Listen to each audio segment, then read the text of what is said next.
어제의 말씀은 소와 구덩이 주인이 그 다른 사람의 피해를 주었을 때 책임져야 된다라는 내용이었습니다. 이 말씀 또한 생명을 소중히 여기고 사랑하라는 하나님의 말씀입니다. 오늘 말씀 5월 26일 수요일 말씀 출애굽기 22장 1절부터 15절까지 말씀입니다. 오늘 말씀은 배상법에 관한 내용인데요. 내 이웃을 탐내지 말라는 주님의 그 십계명을 구체적으로 이제 풀어서 다시 법을 주시죠. 예수님이 내 이웃을 내 몸과 같이 사랑하라고 하신 이웃사랑에 대한 구체적인 내용입니다. 함께 읽겠습니다. 시작. 사람이 소나 양을 도둑질하여 잡거나 팔면 그는 소 한 마리에 소 5마리로 갚고 양 한 마리에 양 네 마리로 갚을지니라. 도둑이 뚫고 들어오는 것을 보고 그를 쳐 죽이면 피 흘린 죄가 없으나 해 돋은 후에는 피 흘린 죄가 있으리라. 도둑은 반드시 배상할 것이나 배상할 것이 없으면 그 몸을 팔아 그 도둑질한 것을 배상할 것이요. 도둑질한 것이 살아 그의 손에 있으면 소나 낙이나 양을 막론하고 갑절을 배상할지니라.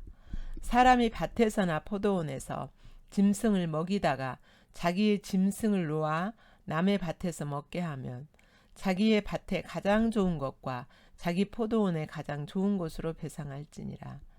불이 나서 가시나무에 댕겨 낯갈이나 거두지 못한 곡식이나 밭을 태우면 불러온 자가 반드시 배상할지니라.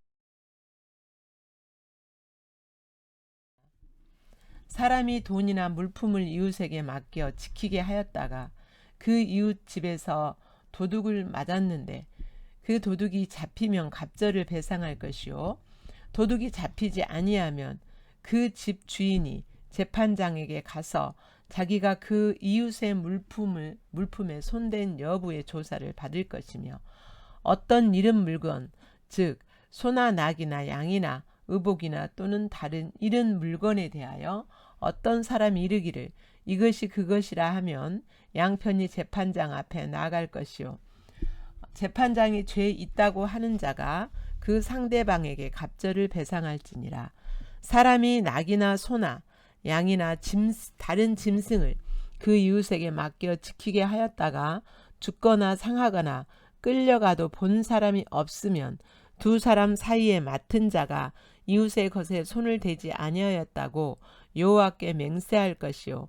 그 임자는 그대로 믿을 것이며 그 사람은 배상하지 아니하려니와. 만일 자기에게서 도둑을 맞았으면 그 임자에게 배상할 것이며 만일 찢겼으면 그것을 가져다 증언할 것이요. 그 찢긴 것에 대하여 배상하지 아니할지니라. 만일 이웃에게 빌려온 것이 그 임자가 함께 있지 아니할 때 상하거나 죽었으면 반드시 배상하려니와 그 임자가 그것과 함께 있었으면 배상하지 아니할지니라. 만일 새낸 것이면 새로 족하니라. 아멘.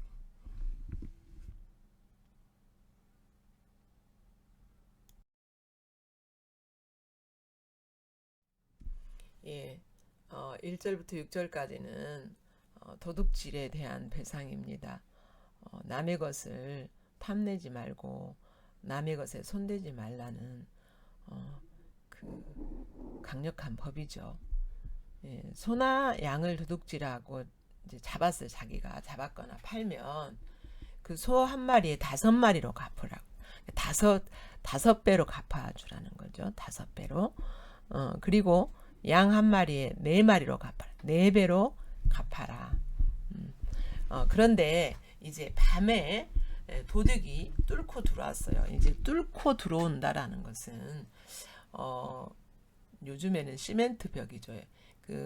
이때 당시에는 그 벽이 흙으로 된 벽이기 때문에 뚫기가 쉬웠다 그래요. 그래서 뚫고 집 안으로 들어와요. 그것을 보면 어떻게 해요? 그게 이제 그 사람이 그 도둑이 들어와서 사람도 해칠 수 있는 거잖아요.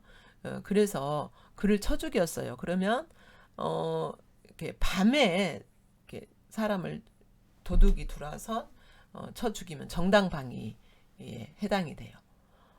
그래서 피 흘린 죄가, 죽인 죄가 없어요. 그렇지 않고 이제 사람을 쳐줘 죽이면 어떻게 해요? 그 사람 죽어야 되죠. 사형에 해당하죠. 그 벌이. 예. 그러나 해 돋은 후에, 즉 낮에 도둑이 들어왔어요. 도둑이 들어와가지고 그 도둑을 죽였다. 그러면 이제 피 흘린 죄, 사람을 죽인 죄 형을 받게 되겠죠. 정당방위가 되지 않습니다. 낮에 사람을 죽였으면. 그래서 이제 그 도둑이 들어와서 이렇게 그 도둑이 들어오기만 해서 아직 가져가진 않았어요. 근데 배상하래요. 도둑질하러 들어왔기 때문에. 그 몸을 팔아서 만약에 배상할 것이 없으면 도둑질을 했어요. 이제 소나 양이나 뭐 그렇게 뭐 도둑질하러 들어왔거나 이랬을 때 도둑질 배상할 것이 없어요. 그러면 몸을 팔아 가지고 예를 들어서 소를 한 마리 이제 도둑질했다. 그러면 5마리로 갚아야 돼. 5마리로 갚아야 되는데 5마리 값을 이제 이렇게 따지죠. 5마리 값을 따져가지고 그 값을 다 몸으로 예를 들어서 하루 품삯을 계산해서 뭐 몇 년을 보상한다든가 이런 식으로 배상하라는 거예요. 갚을 것이 없으면, 배상할 것이 없으면 그 정도로 확실하게 배상하라는 거죠. 도둑질한 것이 살아서 아직 그 손에 있어요. 소나 낙이나 양을 막론하고 아직 그 손에 아직 팔지는 않았어요. 팔지도 않았고 잡지도 않았어요. 그리고 그 손에 있어요. 그러면 배를 배상하래요. 소 한 마리 도둑질했으면 2마리로 갚아주라는 거죠. 예. 그리고 또 짐승을 놓아서 이렇게 짐승을 먹이다가 놓아서 그냥 짐승이 잘 관리하면서 먹여야 되잖아요. 들판에서 먹일 때는. 그런데 다른 사람의 밭에 들어가서 소나 양이나 어떤 짐승이 먹었어요.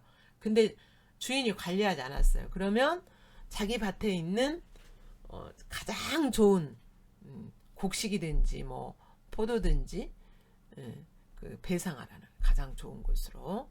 또 불을 이제 이렇게 불을 냈어요. 어떤 사람이 불을 냈는데 가시나무 태우기 위해서 이제 이게 옛날에는 화전민들이 있었잖아요. 그래서 밭을 일구기 위해서 불을 이렇게 가시나무에 댕겼어요. 가시나무를 없애기 위해서. 그랬는데 다른 사람의 낫가리라는 것은 이 곡식을 베가지고 단을 묶어서 한 군데다 이렇게 모아놔요. 이게 낫가리예요. 낫가리나 거두지 못한 아직 거두지 않은 곡식에 밭에 불이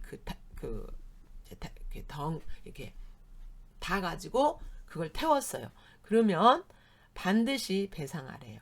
네. 그것도 이제 그러니까 짐승을 놓아서 다른 사람이 피해를 주거나 불을 내서 다른 사람을 피해를 주었을 때 반드시 배상하라는 거죠.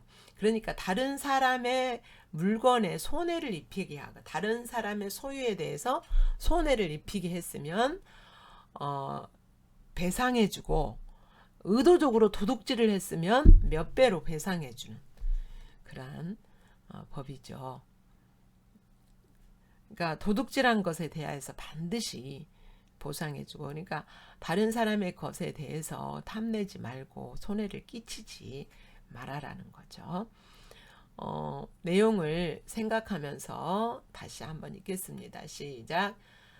사람이 소나 양을 도둑질하여 잡거나 팔면 그는 소 한 마리에 소 5마리로 갚고 양 한 마리에 양 4마리로 갚을지니라. 도둑이 뚫고 들어오는 것을 보고 그를 쳐 죽이면 피 흘린 죄가 없으나 해 돋은 후에는 피 흘린 죄가 있으리라. 도둑은 반드시 배상할 것이나 배상할 것이 없으면 그 몸을 팔아 그 도둑질한 것을 배상할 것이요 도둑질한 것이 살아 그의 손에 있으면 소나 낙이나 양을 막론하고 갑절을 배상할지니라. 사람이 밭에서나 포도원에서 짐승을 먹이다가 자기 짐승을 놓아 남의 밭에서 먹게 하면 자기 밭의 가장 좋은 곳과 자기 포도원의 가장 좋은 곳으로 배상할지니라.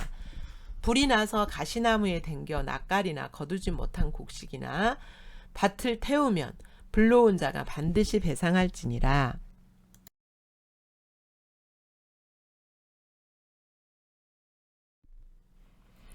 7절에서 15절까지는 어떤 사람이 위탁물을 맡아가지고, 그러니까 돈 받고 위탁물을 맡는 거죠. 돈이 됐든 어떤 물건이 됐든 가축이 됐든. 그래서 이제 그 도둑 맞았을 때 배상하는 배상법입니다. 예, 사람이 돈이나 7절 물품을 이웃에게 맡겨서 지키게 했어요. 그래가지고 그것을 도둑 맞았어요. 그래서 도둑 맞아서 도둑이 잡히면 갑절을 배상해야 돼요. 그 도둑이 배상해야 돼요. 그러나 도둑이 잡히지 않으면 그 위탁받은 사람이 그 손댔는지 안 됐는지 그걸 조사를 재판을 받아야 된다는 거예요. 그러니까 그런데 이제 9절에 그 일이 복잡해졌어요. 다른 이런 물건에 대하여 어떤 사람이 이것이 그것입니다. 내가 이거 도둑 맞았는데 이것이 그것입니다. 그러니까 실제로 그 A라는 물건이 또는 가축이 도둑을 맞아버렸어요. 그런데 B라는 그 가축이나 물건에 대해서 이것이 그것입니다라고 주장해요. 주장하면 어때요? 이것을 판가름해야 되잖아요. 근데 이제 맡은 자가 뭐래? 이것은 그것은 아닙니다. 이것은 이 손은 그 사람 것이 아니라 뭐 다른 사람의 것입니다. 이렇게 할 수도 있는 거잖아요. 그러니까 맡긴 주인이 어떻게 해요? 거짓말할 수도 있는 거예요. 그래서 이제 재판장이 정확하게 그것을 CCTV를 가리고 정확하게 판단을 내려가지고 이제 제사장 이제 그 재판장이 이거는 뭐 누가 잘못했습니다. 누구의 말이 옳습니다. 이렇게 정확하게 판결을 내려서 상대방에게 갑절을 배상하라는 거예요. 예. 그러니까 CCTV를 정확하게 가려서 배상할 때도 그렇게 배상하라는 거예요. 어느 누구의 손에 가지 않게, 억울한 일 당하지 않게끔 그렇게 하라는 거죠. 사람이 소나 낙이나 양이나 다른 짐승을 이웃에게 맡겼어요. 그래서 지키게 했어요. 그런데 죽거나 끌려갔어요. 이 가축이 죽거나 끌려갔어요. 근데 본 사람이 없어요. 본 사람이 없으면 어때요? 두 사람 사이에 맡은 자가, 그 이웃에 이제 그 맡은 자가 어때요? 이제 돈 받고 위탁물을 맡은 자가 나 이거 손대지 않았습니다. 라고 하나님 앞에서 하나님의 이름을 걸고 맹세했어요. 그러면 그 맡긴 자는 그대로 믿으라는 거예요. 왜요? 이 사람이 위탁물 맡은 자, 돈 받고 맡은 자가 맡은 자에게 하나님이, 만약에 이 사람이 잘못했으면 하나님이 벌 주신다는 거예요. 하나님. 그러니까 그대로 믿으라는 거예요. 그러니까 하나님의 이름을 걸고 함부로 맹세하면 안 되겠죠. 만약에 자기가 이거 손대지 않았으면 그렇게 맹세할 수 없겠죠. 만일 자기에게서 도둑 맞아서 12절 자기에게서 도둑 맞았다는 것은 돈 받고 위탁물 맡은 자가 자기가 지키고 있다가 도둑을 맞았어요. 그러면 돈 받고 위탁물 받은 사람이 배상해야 돼요. 관리를 잘못했으니까. 돈 받고 위탁물 맡았으면 자기가 책임을 져야 되잖아요. 그런데 책임지지 못한 그 관리 소홀한 자기가 책임을 져야 되겠죠. 만일 그 찢긴 것에 대해서는 배상하지 않아요. 그 짐승에게 찢겨서 그 뭐 가축이 죽었어요. 그러면 배상하지 않아도 돼요. 예. 14절 또한 이웃에게 어떤 것을 이웃에게 빌려왔어요. 그 세내지 않고 그냥 빌려왔어요. 가축을 빌려든지 뭐 그 어떤 기계를 빌려왔든지 농기계를 빌려왔든지 그것을 빌려왔으면 어때요? 그게 뭐 고장이 났거나 상하거나 죽으면 반드시 배상해야 돼요. 예. 왜요? 세를 주지 않고 그 값을 주지 않고 빌려 쓴 값을 주지 않고 빌려 쓴 거잖아요. 그래서 그게 이제 고장이 나거나 죽거나 해를 입었으면 반드시 보상해야 돼요. 그런데 이제 그 임자가 그거 함께 있으면 배상 안 와도 돼요. 임자가 함께 있을 때 그렇게 했으면. 그런데 만일 그것을 세를 내고 했다. 세를 내고 빌렸어요. 뭐 기계든지 그 가축이든지 세를 내고 빌렸어. 그러면 어떤 그 죽거나 고장이 나도 이제 뭐 책임지지 않는다는 거죠. 왜냐 세를 내고 했기 때문에. 예. 뭐 요즘에도 렌트라는 그 제도가 있잖아. 렌트. 근데 이제 렌트를 세를 내고 하면서 동시에 또 그 뭐죠? 그 보험을 들잖아요. 그러면은 이걸 다 보험회사에서 책임을 지죠. 예. 그 일맥상통하는 내용이죠. 여기 이제 그 돈을 받고 위탁물을 받았을 때 위탁받은 사람이 책임져야 된다라는 내용입니다. 7절부터 15절까지 우리 소리내서 다시 합독합니다. 시작. 사람이 돈이나 물품을 이웃에게 맡겨 지키게 하였다가 그 이웃 집에서 도둑을 맞았는데 그 도둑이 잡히면 갑절을 배상할 것이요 도둑이 잡히지 아니하면 그 집 주인이 재판장 앞에 가서 자기가 그 이웃의 물품에 손댄 여부를 조사를 받을 것이며 어떤 이름 물건 즉 소나 낙이나 양이나 의복이나 또는 다른 이름 물건에 대하여 어떤 사람이 이르기를 이것이 그것이라 하면 양편이 재판장 앞에 나아갈 것이요 재판장이 죄 있다고 하는 자가 그 상대편에게 갑절을 배상할지니라. 사람이 낙이나 소나 양이나 다른 짐승을 이웃에게 맡겨 지키게 하였다가 죽거나 상하거나 끌려가도 본 사람이 없으면 두 사람 사이에 맡은 자가 이웃의 것에 손대지 아니하였다고 여호와께 맹세할 것이요 그 임자는 그대로 믿을 것이며 그 사람은 배상하지 아니하려니와 만일 자기에게 도둑 맞았으면 그 임자에게 배상할 것이며 만일 찢겼으면 그것을 가져다가 증언할 것이요 그 찢긴 것에 대하여 배상하지 아니할지니라. 만일 이웃에게 빌려온 것이 그 임자와 함께 있지 아니할 때 상하거나 죽으면 반드시 배상하려니와 그 임자가 그것과 함께 있었으면 배상하지 아니할지니라. 만일 세낸 것이면 세로 족하니라. 아멘.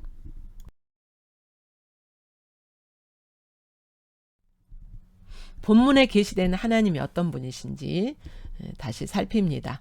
이웃의 소유물을 도둑질했거나 손해를 입혔으면 배상하라. 이 명령에 대해서 하나님은 어떤 분입니까?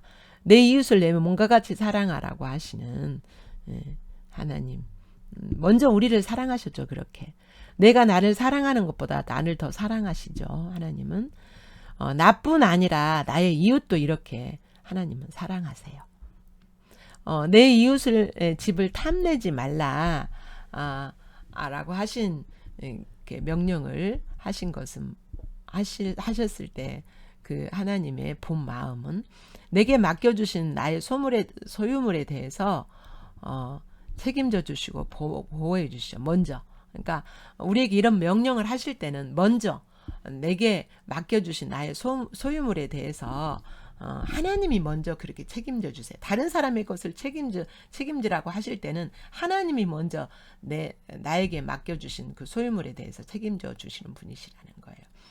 나의 소유물뿐 아니라 이웃의 소유물도 책임지시고 하나님이 보호해 주시죠. 그러니까 이웃의 것을 손댔을 때 우리가 이웃의 손댔을 때 우리가 배상해 주고 책임져야 되는 거죠. 여러분에게 다가오시는 그 하나님을 바라보시면서 묵상하시면서 여러분에게 어떤 반응을 하기 원하시는지 그 내용을 기록하시면서 묵상하시기 바랍니다.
본문에 비춰진 우리들의 모습, 또 우리가 해야 될 것들에 대해서 살핍니다. 1절에서 14절.